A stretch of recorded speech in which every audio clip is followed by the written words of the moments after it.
All right. Good morning. It is Tuesday, January the 2nd, 2024. We want to wish everyone a Happy New Year. 2024 is here. Kroll family took a nice trip to, we spent a week or so in Minnesota. As many of you know, that is, my parents still live there. My wife's parents still live there. So kind of nice to head up there and spend some time with the family. Santa came, which I wasn't sure, given the behavior of my children kind of leading up to that, but Santa did come through, so that was great. Another kind of side update, Patrick's boy, which I know many of you have been asking about, his son Gabriel is doing well. Latest update is that the boy is eating very, very well, sleeping not so much. So I certainly remember those days. My son didn't want to sleep either, so wishing he and Victoria some restful nights. Looking ahead into 2024. Okay, just a couple quick housekeeping items. So first off, in the coming weeks here, we will be mailing out our required minimum distribution letters. Okay, so any of for everyone that we help, if you have a required minimum distribution that will need to be satisfied in the calendar year 2024 here, we will be mailing you a letter, right, with the dollar amount, right? So again, RMDs are based on values as of December 31st. So now that we know what those numbers are, we're going to be mailing out that letter. In the spring review, okay, so which is actually more like a winter review, because we're going to start again at the end of February.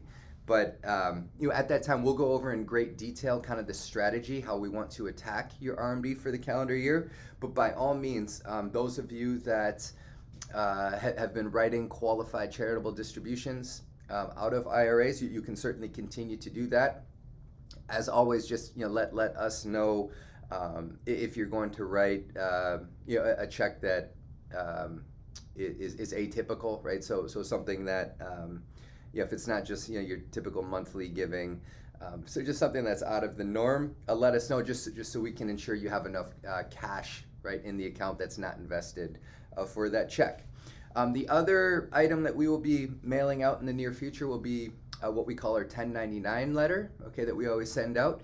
Purpose of the 1099 letter is just kind of a summary to accompany your official 1099 letters, right? So whether you receive that from, well, this year it could be it could be a few of them, right? TD Ameritrade, Schwab, Altruist, whatever that might, if you had any rollover activity.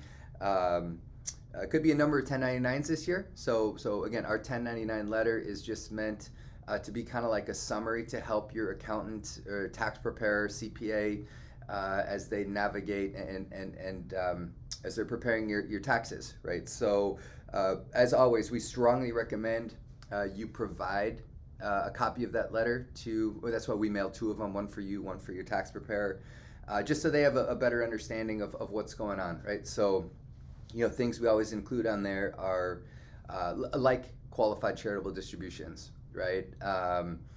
If there were any rollovers or backdoor Roth contributions, just kind of any of the little areas where many times there's confusion, we just try to put that letter together to help you and your accountant.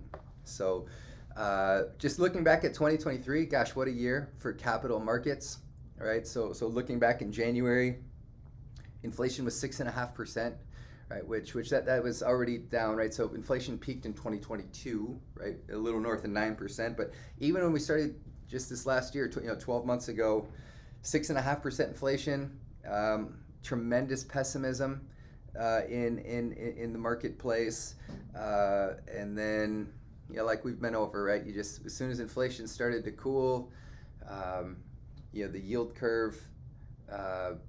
Particularly, the longer, just everything starts coming down, right? As inflation expectations start coming down and the cost of capital comes down, which is a net positive for both fixed income and equities, right? And so particularly at the end of the year when yields kind of came off the highs, strong recovery for fixed income, where some fixed income benchmarks actually got back to even for the year in 2023, and you pair that with a strong equity market in 2023, and most balanced strategies, right, that were had some equity and fixed income. You saw returns of north of 10%.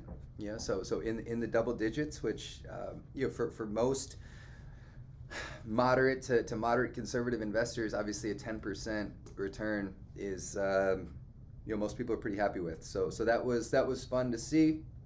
Who knows what 2024 will bring? Obviously, an election year. We have by no means out of the woods, right? The cost of capital rate, that the Fed still has rates high. A lot of talk and the expectation is rates will come down, but it's still high, right? And that makes it expensive for companies to invest in new projects, and so the expectation is that, again, you would think employment would slow, the economy would slow a touch. It's I guess that the good news might be now the Fed in their back pocket, they have that ability to start cutting rates and incentivize investment back into the economy. So on behalf of our whole team, we want to wish everyone a happy new year. Grateful for the opportunity to work with many great people. So we're looking forward to the year ahead. Questions, comments, concerns, please don't hesitate to reach out, and we hope you have a great week as well. Thanks.